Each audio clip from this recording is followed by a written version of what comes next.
Had it, then she grabbed it, then she said, get it understood. You know why we crack babies, because we born in the 80s, that ADHD crazy. 8 doobies to the face, fuck God, 12 bottles in the case. There's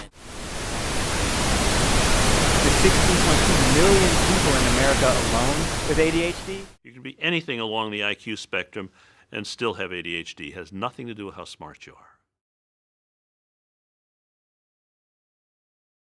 Hours ago. And then they're back on task again for a few minutes. And then they're looking out the window like anybody else will from time to time, but they're likely to sit and watch the squirrel go up the tree a little longer than somebody else and be checking out the traffic and the cloud formation, the guy who's mowing the lawn. Then they're back on task again for a few minutes. They'll be thinking about what they're going to do once it's over and how soon is this thing going to be over anyhow. I've got things I've got to do. And what am I going to have for supper tonight? I wonder what's on TV tonight. All these things are coming in all at one time. It's almost like you're trying to watch TV and you've got 4 different stations all coming in at the same time on one channel, and it gets kind of hard to separate the signal from the noise.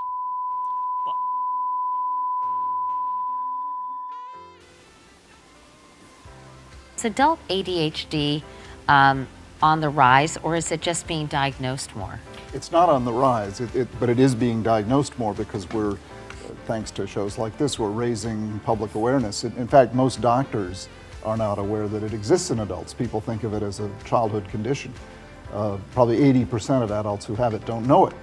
But it doesn't happen to you in adulthood. It's something that's simply diagnosed later in life. It's Correct. You don't have adult onset ADHD like you have adult onset diabetes, No, for example. not at all. You're born with it. This is a genetic, most of the time, it is a genetically transmitted condition. You're born with the predisposition, and then your environment brings it out or not, depending upon what conditions you grow up in. The way to think of it is having ADD is like having a Ferrari for a brain with bicycle brakes.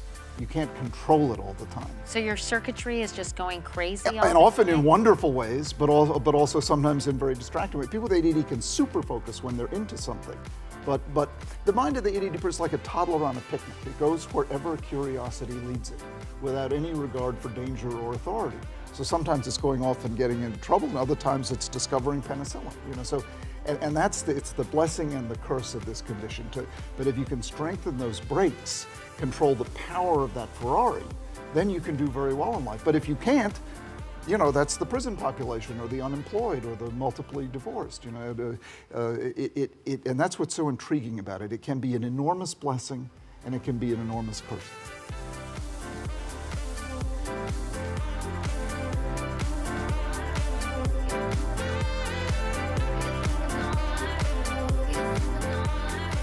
Is ADHD inherently dysfunctional, or is it more of a fish out of water condition? Imagine traits that were once potent fuel for the fire of nomadic success are now remnants, glowing embers waiting to be stoked, nurtured back to life. What if the stigma of ADHD and its exclusion from mainstream ideas of functionality is a prohibitive drizzle, suppressing those embers, though unable to extinguish them?